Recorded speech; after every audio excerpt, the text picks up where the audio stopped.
tetap dua nih jawab. Jadi kayaknya paling banyak buku. Iya paling banyak bukunya. Buku mungkin ya 5 kitab hukum itu aja.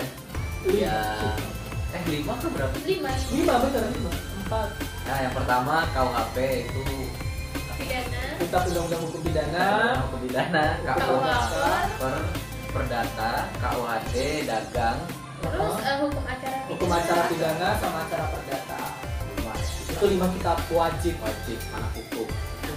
Dan kalau misalnya kalian nggak punya bisa pinjam kan? Iya, banyak kok di perpustakaan. Itu juga kalian juga bisa kontak-kontak kakak-kakak dan kakak tingkat. Kalau aku buku mungkin karena di awal kita nggak tahu apa ya. Iya. Karena kita nggak tahu mata kuliah apa yang kita bakal pelajari. Emang dasarnya jadi kita baca orang bilang itu ini sedikit bocoran ada ilmu negara dan pengantar Ilmu hukum sama pengantar hukum Indonesia. Nah itu 3 itu kalian wajib baca, kalian wajib pahami. Itu aja sih. Sama sisanya baca-baca berita yang Update dan teraktual itu aja. ya betul. Kalau dari saya sendiri sih buku jadi kalau karena SMA saya memang masuk hukum tapi saya nggak ada persiapan dalam hal buku gitu, nggak ada, karena hukum itu umum, universal, mau dari manapun background ilmu kalian di SMA maupun SMK itu bisa masuk kok di hukum, asalkan di semester 1 kalian maulah beradaptasi dengan mata kuliah yang ada di semester 1. Seperti yang Susan tadi bilang, mata kuliah wajibnya itu ada pengantar ilmu hukum, pengantar hukum Indonesia, dan ilmu negara, dan ada 5 kitab wajib yang memang harus dimiliki, namun tidak wajib kalian harus punya sendiri, bisa boleh minjam. Terus pertanyaan selanjutnya, fasilitas di Fakultas Hukum itu apa? Fasilitas apa aja ya? Oke. Fasilitas mungkin kampus kita bukanlah kampus favorit, tapi bukan berarti fasilitas yang kita dapatin jelek nih teman-teman. Karena di satu sisi juga kampus kita akreditasinya A. Nah terus juga prodi kita B, insya Allah A ya, insya Allah A. Dan itu fasilitas yang kita dapatin dari segi kelas itu sangat-sangat memadai, bersih, dari OB-nya juga, cleaning service-nya juga bagus. Terus juga dari mungkin AC kita bagus, terus itu juga proyektor, pelayanan kampus, terus juga fasilitas-fasilitas seperti lab racun, kita sebut racun ya, atau perancangan peraturan perundang-undangan, lab perancangan kontrak, lab peradilan, video conference, arbitrase, aula, itu udah sangat memadai gitu. Mungkin yang kurang dari segi kursi kayaknya teman-temannya mungkin kayak rada-rada rusak nggak sih? Iya tuh loh kita sendiri sebenarnya mahasiswanya yang gratis tangannya. Kalau dari saya sendiri mungkin emang pertama yang paling diakui itu karena kita pas masuk fakultas hukum pasti ngurus berkas. Iya. Udah benar senyaman itu, semudah itu dan ya enak banget. Bener-bener friendly, orang-orangnya bener-bener welcome banget. Kalau kita tanya bener-bener dijawab dengan baik gitu, enggak. Dan itu tuh udah kayak teman-teman aku sendiri tuh pada bilang, ih enak banget ya di fakultas hukum. Iya bener. Gitu kayak kita ngurus beasiswa, pokoknya apapun tuh enak.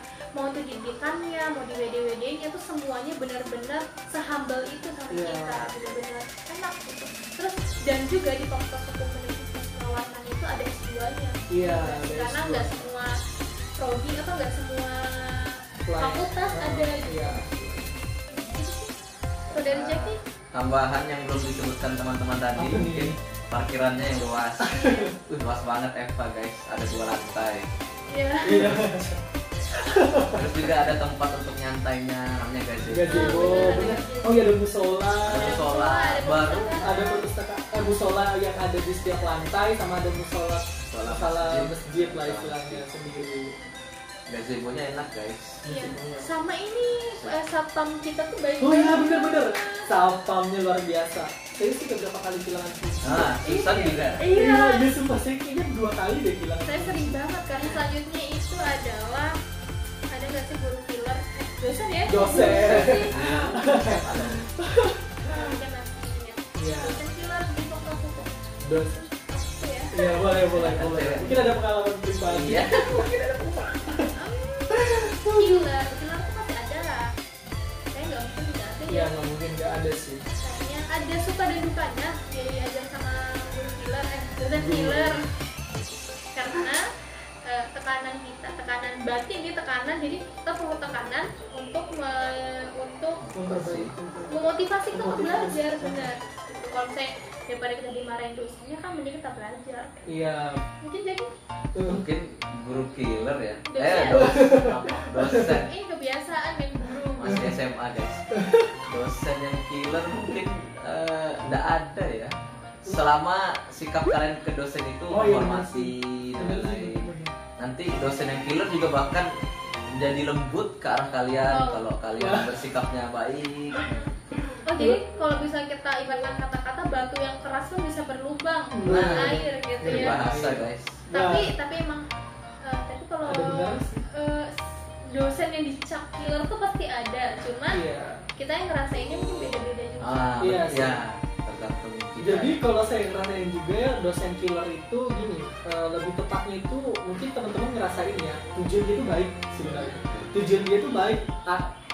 Caranya yang mungkin kita nggak semuanya bisa menerima cara dosen-dosen atau guru-guru kalian yang ada gitu. Pertanyaan selanjutnya, gampang nggak sih dapat nilai IPK bagus? Gampang atau enggak? Aku deh. Iya deh. Itu kembali lagi, gampang tuh gampang. Jangan gampang nggak sih dapat nilai itu gampang sih. Tapi tergantung nominalnya berapa, nilainya berapa gitu. Kalau dapat nilainya gampang, kalian mau dapat 3,9, 4, dan kalau kalian masih mau ke hukum terus kalian cerita sama kakak kita pasti jawabannya sama. Kalian mau IPK 4, 3, 2 atau 3, koma-koma tuh gampang. Tapi apa yang kalian dapatkan dari situ gitu. Percuma kalian IPK tinggi tapi dengan cara yang kok IPK sih? IP tinggi dengan cara yang salah. Maksudnya kayak contek kan tidak dapat apa-apa gitu. Terus yang bakal kalian kasih ke masyarakat tuh apa? Karena fakultas hukum tuh pasti terjunnya ke masyarakat. Dan masyarakat banget. Apalagi hukum itu kayaknya sensitif. Apalagi untuk aturan-aturan. Ya itu sih. Dan pengalaman di luar itu tuh juga sangat penting. Karena yang kalian bakal diminta nanti nggak cuma nilai. Iya benar. Siapa lagi? Oke, mungkin kalau saya benar nih, Susan bilang. Jadi istilahnya kalau kalian mendapatkan nilai angka dan segi angka ya, angka yang ada di atas tulisan itu udah, itu istilahnya kalian gini deh, kuliah itu menurut saya lebih mudah daripada sekolah. Nggak tahu kenapa saya berprinsip gitu kayak kuliah itu lebih mudah daripada sekolah, karena seperti ini, kalian nggak dikekang harus turun istilahnya jam 7 pulang jam sekian, kalau belum waktunya kalian nggak boleh pulang. Terus juga kalau misalnya telat juga masih nggak apa-apa gitu, masih ada spare waktu. Sedangkan kalau kalian SMA bayangkan di gerbang pasti ditutup. Nah itu dari segi waktu udah kayak ada keringanan lah, bahkan menurut saya itu kemunduran. Terus itu yang kedua, kalian kalau mendapatkan nilai bagus terus di kuliah itu kalian cukup kerjain UTS dan UAS. Udah deh, 40 dan 60 40 dan 50, 10 afektif. 10 afektif. Ya, dikit banget kan afektifnya tuh 10%, bayangin 10%, sedangkan UTS 40, UAS 50. Intinya kalian kalau bisa ngerjain UTS dan UAS itu bagus, pas bisa dijamin nilai kalian atau IP kalian juga bakal bagus. Tapi benar kayak Susan tadi bilang, kalau misalnya kalian itu lulus itu hanya kayak mengandalkan IPK doang atau yang itu untuk kerja, untuk menjawab tantangan pekerjaan. Nah itu yang harus kalian pelajari di kuliah, bukan hanya di satu sisi penting untuk mengejar IP penting, tapi bukan berarti kalian 100% ke situ terus gitu. Kalian nggak mau yang di luar akademik, misalnya ikut perlombaan, organisasi, aktif dalam kegiatan seminar dan segala macamnya, itu sangat diperlukan untuk menunjang kalian bekerja nanti. Itu sih. Nah setuju sama teman-teman, nilai itu cuma angka guys. Jadi yang nilai itu cuma nilai, yang penting itu adalah pengalaman, karena nanti kita lulus pun langsung turun ke lapangan. Jadi praktek yang dipakai itu pengalaman, cara menangani bagaimana permasalahan hukum ini, bukan nilai yang dipakai, melainkan ilmunya yang dipakai. Iya. Ya kan banyak banget yang bilang kalau pengalaman adalah guru terbaik kayak gitu. Jadi kembali ke kalian lagi mau ngaturin gimana? Ya terus juga boleh tambahan ya, ini kayak penting banget lah istilahnya. kalian di dunia kerja misalnya mempertanggungjawabkan IPK kalian yang sangat tinggi di HRD misalnya gitu kan, IPK kamu 4, wah luar biasa nih pasti ya. Kalau kita dilihat dari berkas, ini kita lihat dari berkas, misalnya saya HRD, saya ngeliat berkas, wah ini IPK orang 4, saya tarik duluan. Memang ya HRD pasti ngeliat, saya tarik duluan.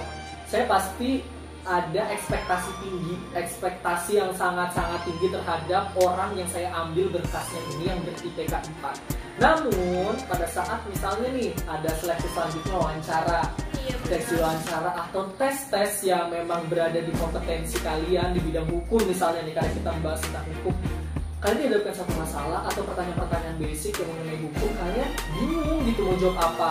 Loh ini HRD-nya aja sampai ini IPK 4 tapi kok nggak sesuai sih dengan apa yang mau ekspektasi yang saya berikan terhadap orang ini. Nah itu juga yang perlu kalian pertimbangkan ya. Jangan sampai IPK kalian tinggi tapi isinya kosong gitu. Itu bukan berarti saya mencap keseluruhan ya yang IPK-nya 4 seperti itu, tidak. Jadi jatuhnya kayak bad impression gitu. Ya gitu. Terus pertanyaan selanjutnya, gampang nggak sih dapat beasiswa di beasiswa di Fakultas Hukum?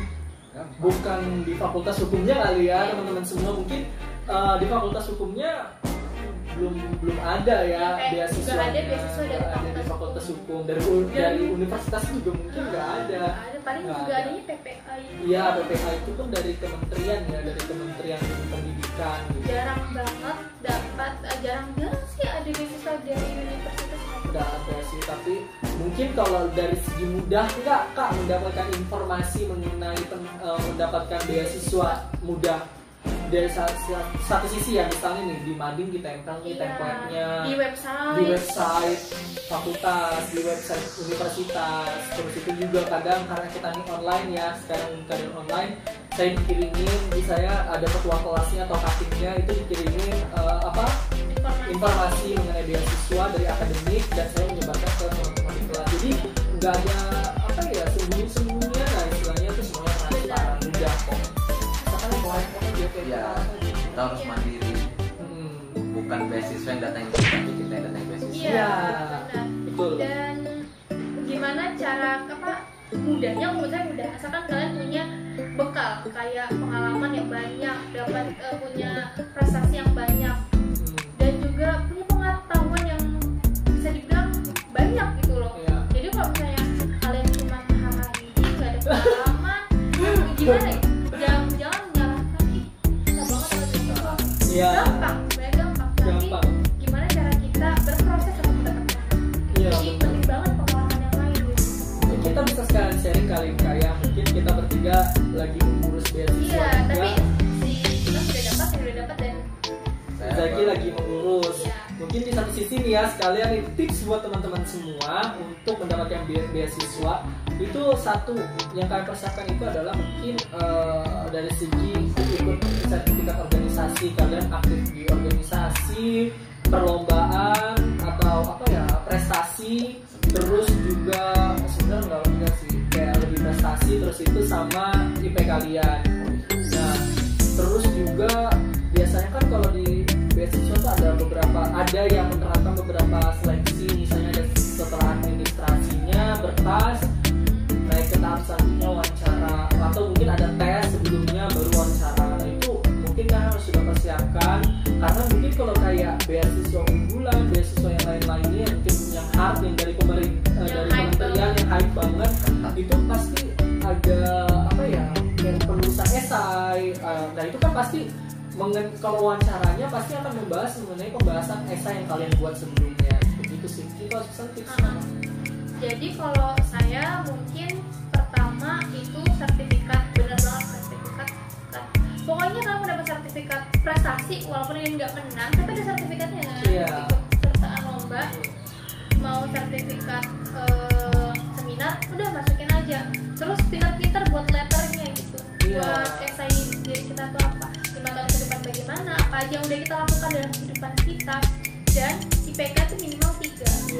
Pertanyaan selanjutnya adalah benar nggak sih yang fakultas hukum itu hedon kayak apa ya, itu kayak sudah jadi stereotype ya, jadi pandangan orang, pandangan masyarakat, pandangan kalian teman-teman SMA semua pasti mikir gitu kayak anak fakultas hukum itu kayaknya edon-edon gitu, kayaknya pakaiannya yang habis banget, orang-orangnya yang sangat-sangat terkenal lah istilahnya kayak gitu, orang-orang kaya. Walaupun ada tadi kita udah nyebutin uang jajannya. benar. Terus ada pasti ada dari setiap kamu kan pasti ada yang kumpulan HP Apple dikit gitu ya.